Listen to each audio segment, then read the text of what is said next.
Welcome into the Autzen Audibles Podcast. I'm Matt Preem, Eric Scopel, Jared Mack on the show. Fellas, Kyber champagne. I've got champagne. I found it in my fridge. I'm drinking it. 12 games in, 12 games done. We've made it through the regular season. Oregon 31-7 over the Oregon State Beavers closes out shop for this game, for potentially this rivalry. And now Oregon heads to the postseason. Clinches a game in Vegas, 31-7. A game, Eric and I, when we were walking down the stadium, Jared had already gotten down onto the field, that we were talking like outside of about a 5-minute stretch of game action, this never felt in doubt. And it's a game that the last 4 years, it's been close every single time, and that streak has now broken. Oregon was by far the better football team in both trenches. We could either start with how good Oregon was offensively, or we could go to just how disruptive they were defensively. As Dan Lanning put it, they are playing their best football at the very end of the regular season. Can I pick option C, which is to ask you, Matt, if we're getting buzzed, Matt, on the podcast here? Have you... I mean, we could. I mean, I've got I got about a half of this left. We'll see how much I could drink of it. I'm not a big champagne guy, but I didn't drink any of it last night. Grab some OJ. I'll take a pull.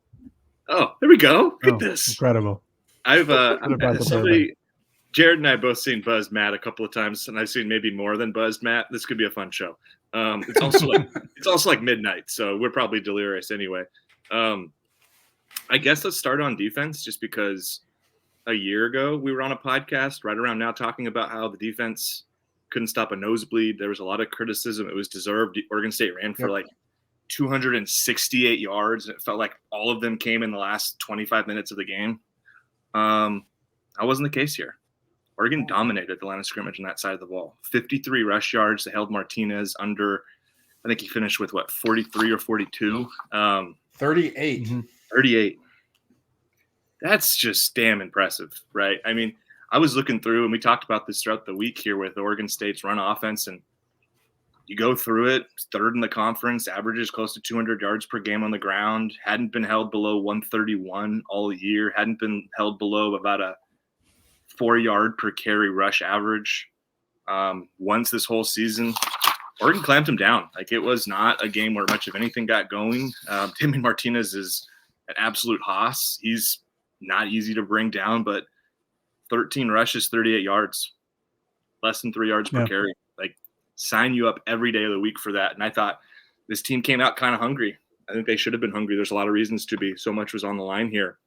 They weren't going to let a repeat of what happened last year happen once again. And I mean, we can talk about a lot of things. As Matt said, there's a lot of positives here. I think at the end of the pod, we can start talking about, did this team just reach a little bit of a different tier in terms of the history of this program and in individual seasons and some of the kind of benchmarks that they might have reached. But just point blank, like a year ago, they got outplayed. The other team was more physical in this rivalry game. That was not the case tonight. And I'm sure for Dan and a lot of these guys who are part of last year's team, this was very, very satisfying because of the narratives that were able to come out of that game of the Ducks are all flash. They're not physical. They're not tough. The stuff we've heard Dan talk about in some of those cinematic recaps.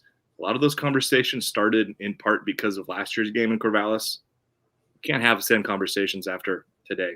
They showed what they were, and it was really, really impressive. There was absolutely no suspense in this game outside of basically a drive right at the end of the first half. And even after that, Oregon answered with a big touchdown drive there with Bo hitting Troy for, I think, one of the more impressive throws we've seen from Bo since he's been here. Real quick before Jared dives into 53 yards is the fewest Oregon State has had in a game since 2019 against Washington in November. And it's the lowest total that Oregon has allowed in this game against Oregon State since 2011 when they had just 16 yards. 16 yards. Wow. It's the lowest total that Oregon State has had this season too, by a whole 78 yards, so 3/4 of a football field, or almost 8/10. That's pretty damn good, and I certainly did not expect that. I thought that Oregon's defense would certainly put up a fight and do well enough, but They were awesome today. And honestly, you could see it coming from the very beginning of the game, even though Oregon State had a few play actions and some bootlegs, and Dante Manning had or Tyshim Johnson had a defensive pass interference. There was a pass completed over the middle on Oregon State's first drive. Like, Oregon was gaining a lot of ground on the defensive line, and whether that was Brandon Dorlus or whether it was Jordan Birch or Jeffrey Bossa coming from straight inside and right down the middle, like they were getting a lot of pushback. And when Oregon State eventually did decide to run the ball, the pushback was still there. It's not like it was a pushback because it was a play action. It was a pushback because they were manhandling the offensive line. And it should be noted that Joshua Gray, Oregon State starting left tackle, did not play in this game. Obviously, there was the injury earlier in the week to their starting left guard, so they had to completely replace their left side of the line. But it was more of an impressive performance just from Oregon's defensive front. Like I mentioned, Dorlus and Birch, I thought, had great days. It was really fun to watch Jordan Birch and Fuaga, Oregon State's right tackle, get into it. I thought that was such a fun matchup to see. I do want to talk about that touchdown right before the half, the 41-yard throw from Nix to Franklin, because that was the only moment of the game that felt close. It was 14-7. Camden Lewis had missed a 34-yard field goal, which maybe we get into later, maybe we don't. I don't know how much there is to say about it. You whoever's listening or watching probably knows what we think. But Oregon State comes down. There's a couple penalties by Oregon's defense that we've seen in games past this season, and all of a sudden it's 14-7, and it's like, well, we've got a game on our hands. It was very nearly 17-0, or worst case 17-0. Could have been 21-0, but there was another penalty. Like, now it's only a 1-score game instead of being a 2-score or even a 3-score game. But the touchdown from Nix to Franklin, I think, took a lot of the wind out of the sails of the Oregon State sideline. They had dealt with a lot of rumors before the game, dealing with them currently, dealt with them after, and all that good stuff too. And that one just kind of felt incredibly deflating. 41-yard touchdown. There was only 8 seconds left in the half, I believe, or 6 seconds, something like that. Just an absolute backbreaker.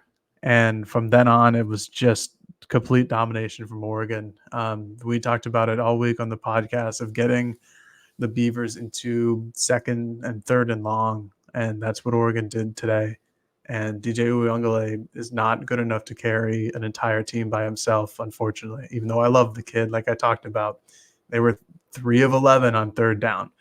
They were 2 of 6 on fourth down. And a lot of those they needed to go for to even have a chance in this game. And Oregon's pass defense, even despite no Jaleel Florence, really stepped up. Dante Manning had a good game. So did Kyrie Jackson. Just a great performance from an Oregon defense, even on a night where Oregon's offense plays really, really, really well and only puts up 31, which is more than enough to win this game. But 7 points is pretty good for the defense. Is it strange to feel like Oregon rolled up 480 of offense? They scored on their first 2 drives of the game. The first one, by the way, almost 9 minutes. And I don't believe for a second the thing that Dan said, what Bo said, what Troy said, what Stephen Jones said of like, that's just how the way that the drive went. That's just how that's how the cookie crumbled. Like, they had 10 run plays in that drive. And basically all of them were like right up the gut. We're going to attack Oregon State right in the heart and just run the football. They said it was just happenstance of how the game went. I don't believe that for a second. I think that was a drive. I mean, they tried to score. They tried to hit big shots. They threw the ball downfield during the drive. But I feel like that directly or indirectly was a tone setter for the rest of the game of, hey, we're going to dominate the line of scrimmage on both sides of the football, and you're not going to be able to stop it. I think that drive, 8 minutes and 41 seconds, by the way, I believe that's the most time elapsed on a single scoring drive all season for Oregon. I think it is, yeah. I can't. And that's why I kind of believe what Dan and everybody else was saying, because they don't do that. It's so very rare that they go like over 6 minutes on a drive. But they did that twice tonight. Intentional or not, it accomplished something pretty clear, though, which was it showed Oregon State what this game was going to be like. Because to Matt's point, it was run after run up the middle, a lot of success there. It felt like they wanted to show Oregon State that they were a little different this year. And again, I don't know what the intention was with Dan. I'll probably just take him at face value because I don't know what else I'm supposed to do. I think Matt's probably onto something in terms of there might have been a little bit of desire to flex a little bit on the guys that last year flexed a lot about how they were more physical than you were. Regardless, this was a really strong offensive showing for the first three quarters. The last couple of drives of this game, not a lot went right. Didn't really matter. Oregon was up 24 points at that point. Oregon State showed, just to go back briefly to the defense, their second half drive chart, turnover on downs, punt, interception, turnover on downs. I think like a total of less than 200 yards gained in that half. It was Matt taking a big old swig right there of the champagne. I just think it was I think on both sides of the ball, they zapped Oregon State's will. They did it in the first half on offense, I think, and in the second half, the defense really just put it away. And I think this was, as Dan said after the game, another complete showing. Like there was really, aside from the thing Jared referenced earlier, and I don't even know. Do we need to talk about Camden Lewis? Everybody knows what's going on there. It's a mess. It's a problem. It's like the one thing I'm actually concerned about with this team going into postseason. Got to make your field goals in the big games. You got to make them, and that I don't even feel like talking about it at this point. Everybody knows how they feel, and they should feel that way. But everything else was really, really good in this game. Like this was a really, really good showing, top to bottom. That the run game at times offensively kind of had trouble, but we talked about that coming in. This was going to be a game where that might have been difficult with what Oregon State has up front. Right. Bo had, and we haven't really talked too much about him, but let's spend a little time here. Like, it's so strange to call it like a classic Bo Nix performance because this showing here, statistically, for just about every single Oregon quarterback over the last 20 years would be like their marquee game. 33 for 40, 367 yards, 2 touchdowns, had a rushing touchdown in a rivalry game to clinch a spot in the Pac-12 Championship. Let that sink in. That is some seriously special stuff. And yet this stat line is like super similar to what he's done this entire month. Like actually statistically, this was worse than a couple of these games he's had. Right? He's been so crazy this whole month. It's been absurd. It's absurd. And there's a reason why. We'll see what Jaden Daniels does. Obviously, next Friday's game, we know the significance there for the Heisman race. But like Bo is really putting himself in a spot to win that award. And I thought he was spectacular. Some of the throws he made tonight, I know people have been nitpicking his average depth of target and, he's just throwing it underneath and all this crap. I get it. It's the narrative you want to push. Some of the throws he made were just outrageous, especially some of these off the back foot rolling to his right throws. The one to Franklin was crazy, but there was a throw on, I think, third down on maybe the first drive of the second half that they had. Franklin by the Oregon sideline.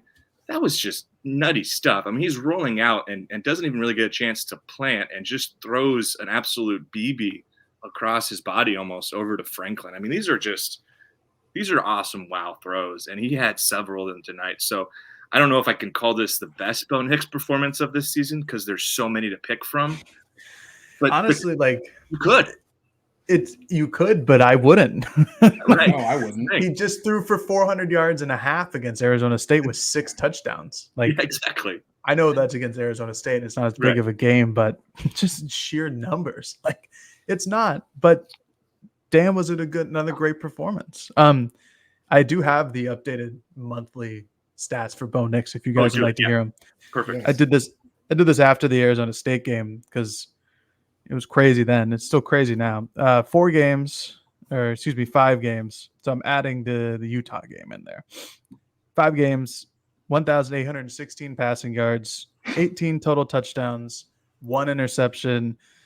He's attempted 169 passes, nice, and completed 133 of them. 78.7 completion percentage. It's good. By the way, the narrative, Eric, that you talk about his downfield throws, it's also false. I went on PFF during the game because I had a bunch of that in my mentions on Twitter. and he's the fourth most accurate quarterback on downfield throws. Like, and his yard per it's better than Michael Penix, significantly better than Michael Penix. And his yard per average on downfield throws of 26 yards or more, that's what PFF considers a deep shot, is significantly higher than Michael Penix. Is less than 4 yards lower than Jaden McDaniels. He doesn't attempt nearly as much. Daniels has 51. Daniels has 51 attempts. Bo has 41.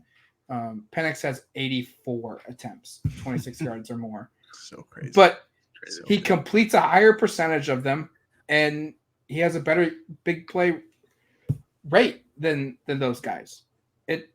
It's a false narrative.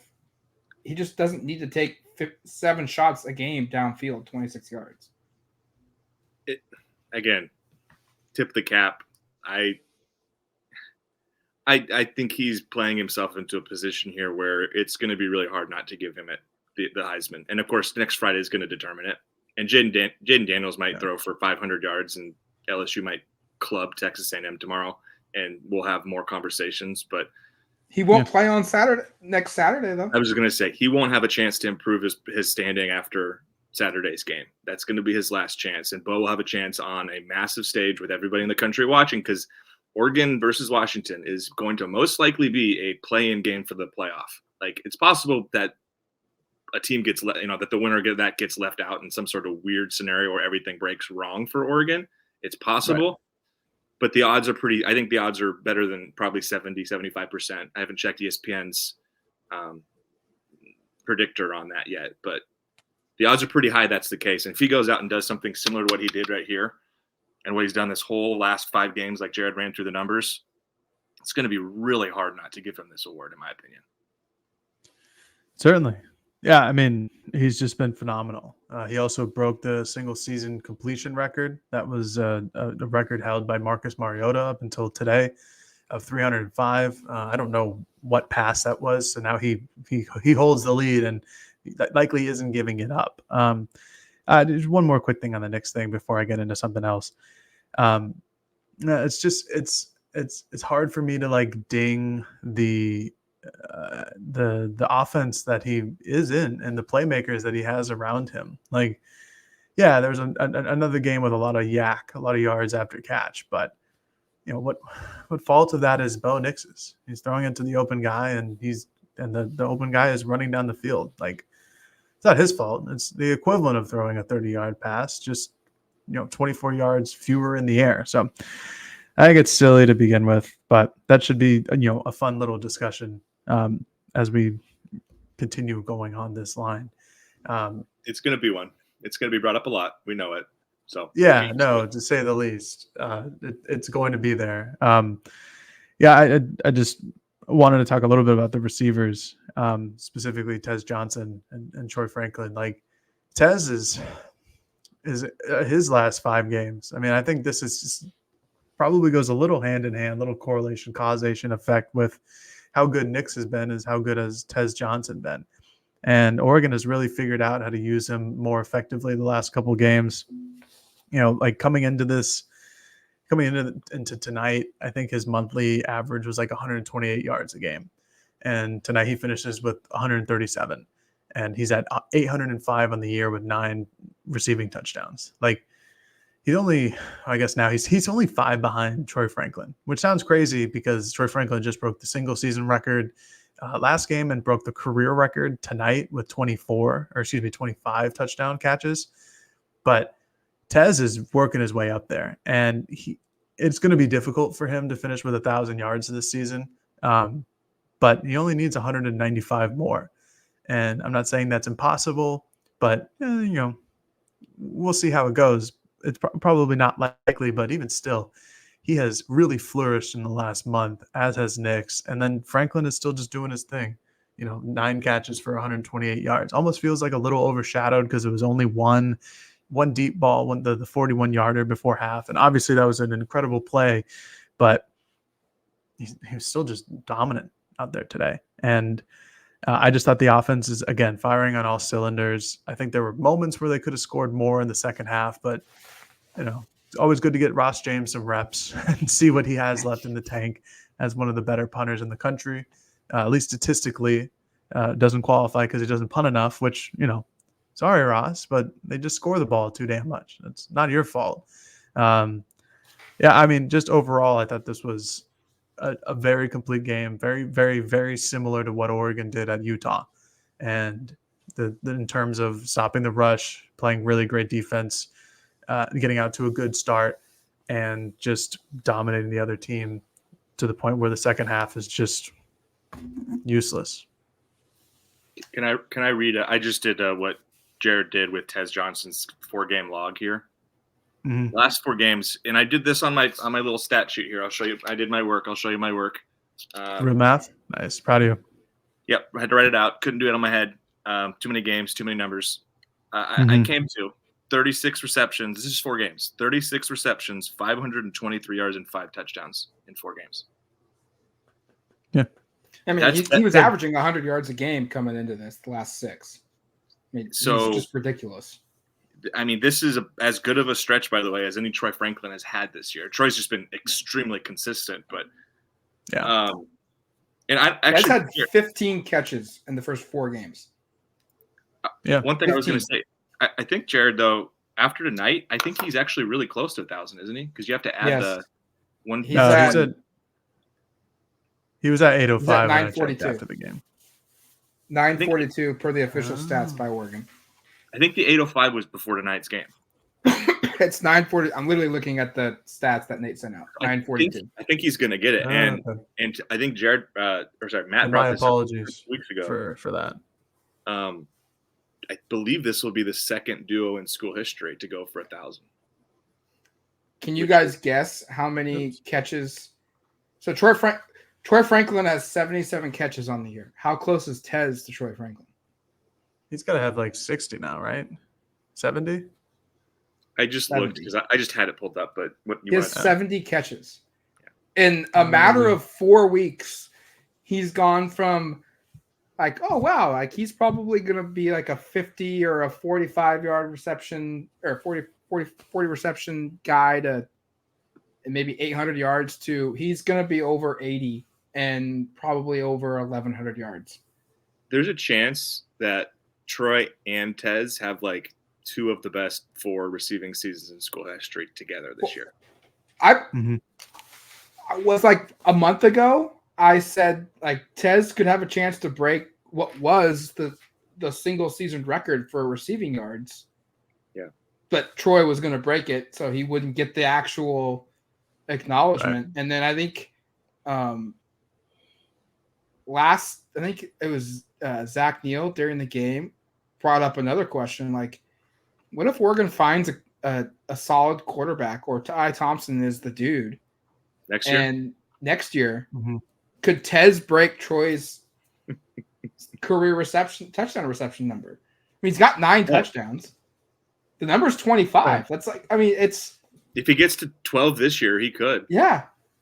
In 2 years. Tez is having an unbelievable year, and it's going to get completely overshadowed by what Troy is doing. Which, like, I get it. Troy is the better receiver. Troy is really good. But Tez is above and beyond anything I expected he would be at Oregon. Like, it felt like he would be an impact player.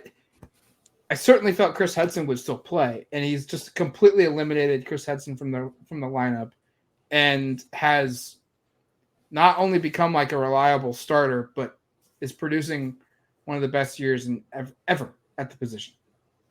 One last thought here, and I should say, you said they hope he's going to be overshadowed by Troy. Let's make it so he doesn't by bringing up how great he is frequently, because I think he's really good. And some of that acrobatic catches tonight.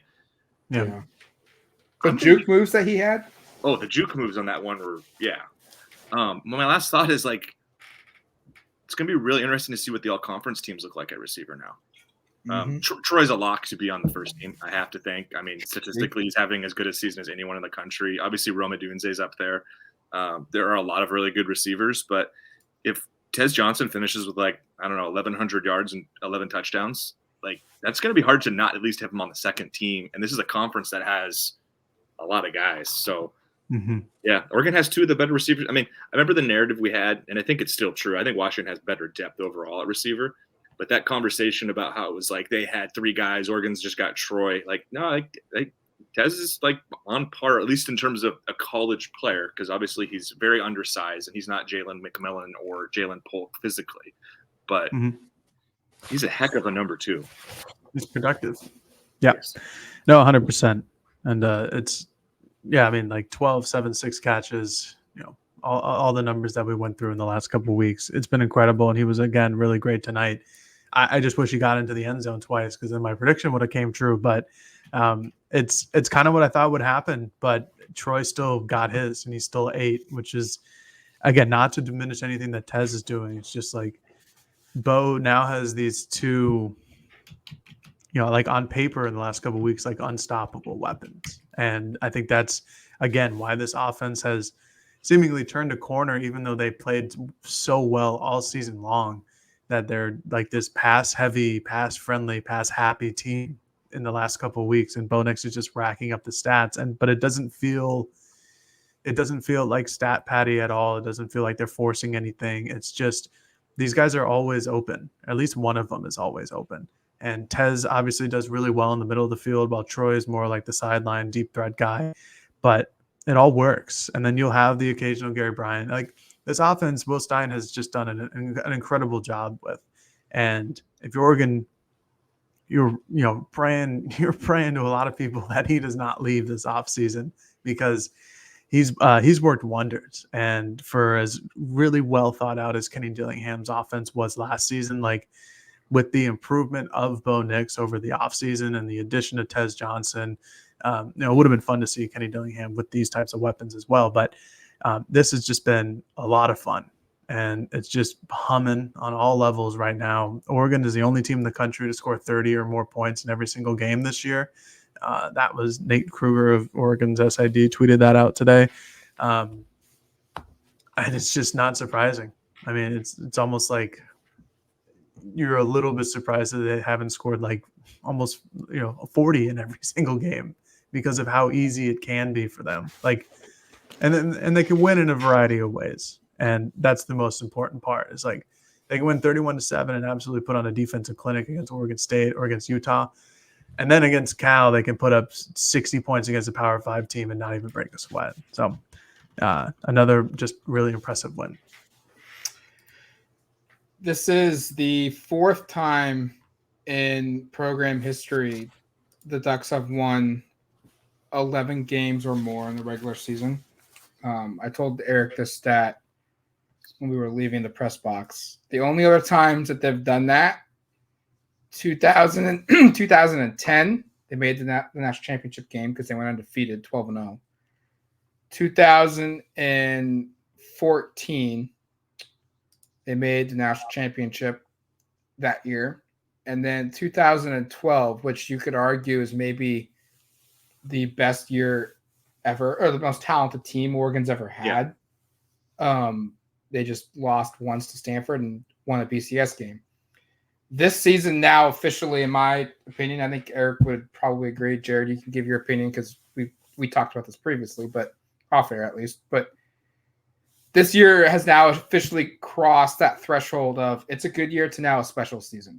Like, we're seeing it individually with Bo Nix in the Heisman race, and now collectively as a team, they are in that spot where it's rarefied air. Few teams have gotten to this level, and it's officially now a very special season for Oregon football. And it's still on the table that this could be the best season the program has ever had. That's not out of reach, right? They win this game next week against Washington. There's a chance that Oregon has a second Heisman Trophy winner. And there's a chance that something special happens if they do beat Washington and they get involved in this college football playoff.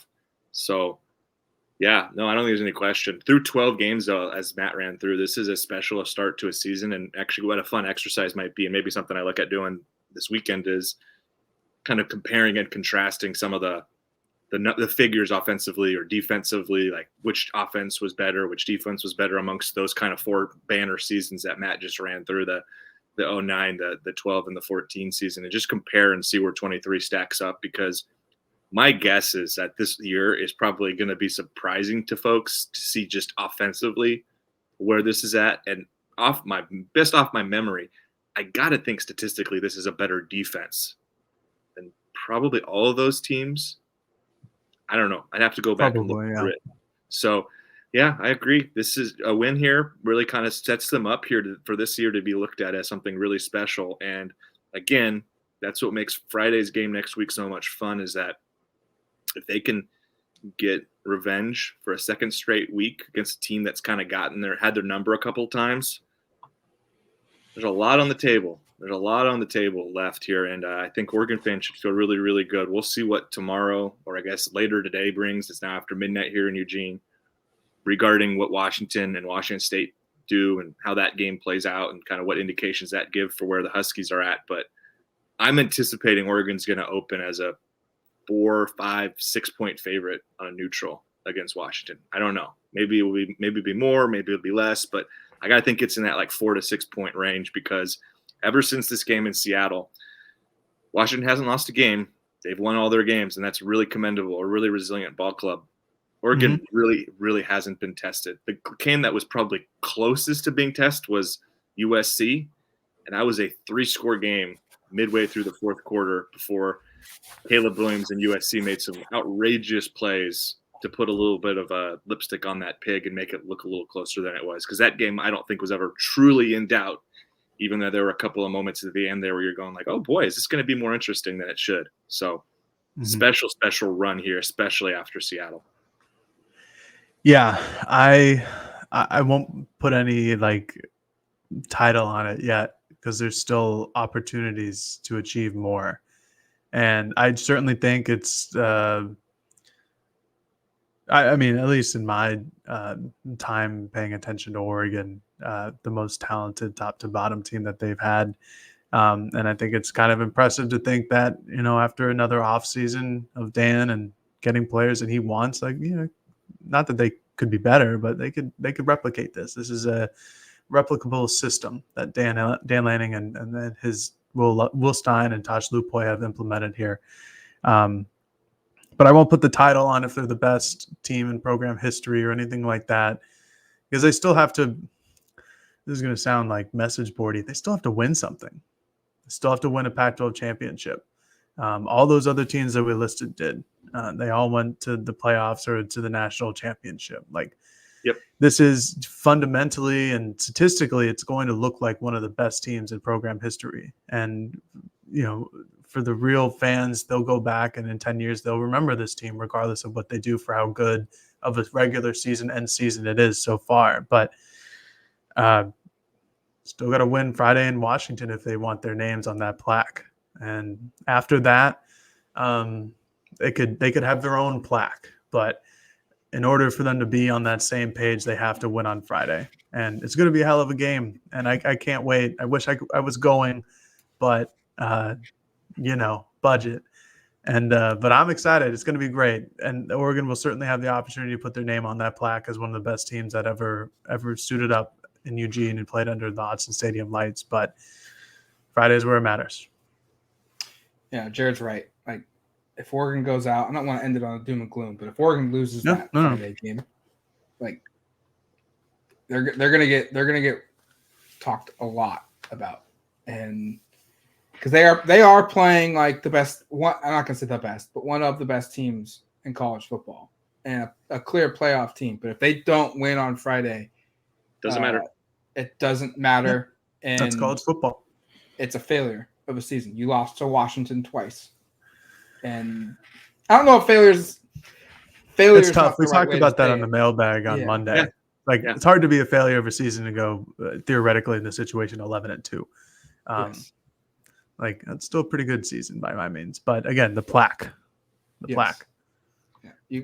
Jared put it perfectly. Got to win. Go ahead, Eric. I got 2 things before we wrap. I wanted to update listeners on Gary Bryant in case they didn't see it. Dan Sure. seemed actually more optimistic than I was anticipating on that. Gary, it sounded like told Dan he was going to be okay, and obviously listeners watched the game, but kind of looked like it could have been something serious there, the way he was rolled over and how little pressure, I guess, he was able to put on his lower left side of the body there. It looked like it could have been something serious, but Dan kind of gave good news there. Kind of less good news, by the way, on Jaleel Florence, at least. Jared, do you want to kind of tell listeners what you saw from up in the press box? Because I know we ID'd him sometime in the first half, and it didn't seem fantastic. And Dan's comments were a little bit like, don't expect him back for a bit. Yeah, we did not positively ID Jaleel Florence beforehand during pregame warmups. He did not join the team before like real pregame warmups, like 15, 20 minutes before the game. And then about probably midway through the first quarter, I saw him on the bench in street clothes and with crutches. Not that I expected to see it, but I'd heard something where it might have been a lower leg injury, keeping him out of this week. That seemed to kind of confirm that it was a lower leg injury with the crutches. Didn't see him after the game. He was just on the sideline the whole time, but certainly not encouraging news. Even though there was no news, Dan was asked, and he just said, time will tell. It's like, yeah, no, you're not wrong. In 6 months, we'll know if he's better or not. But there's a week. I'd be very, very surprised if he were to play next week, considering he is on crutches as of today. So he's got a week to, go to Germany and get some stem cell treatment. Something like that. Kobe Bryant style, baby. Right. Kobe Bryant style.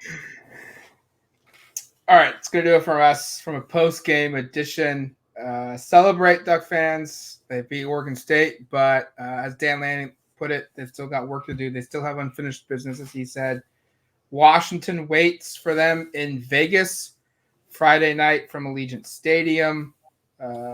Eric and I will be there to cover it. Jared will be with us in spirit. What is that? I just gave myself rain. Huh. Did you do that on purpose? What happened there? Let's try it again. There we go. Nice. What does thumbs up do? I don't know. Now we're having fun for all you listeners out there. It's 12:30 and we're delirious, but that was perfect stuff right there. That was cool. Yeah, you'll have to watch the YouTube if you're confused about what's going on. So that's going to do it for us here on the Autzen Audibles podcast. Until Monday, we'll have a mailbag with a special week, 13th game of the season as Oregon heads to Vegas to take on the Washington Huskies for a spot in the college football playoff potentially, as well as representing the Pac-12 as its champion in its final season. But until then, you've been listening to the Autzen Audibles podcast. Talk to you later, folks. Peace.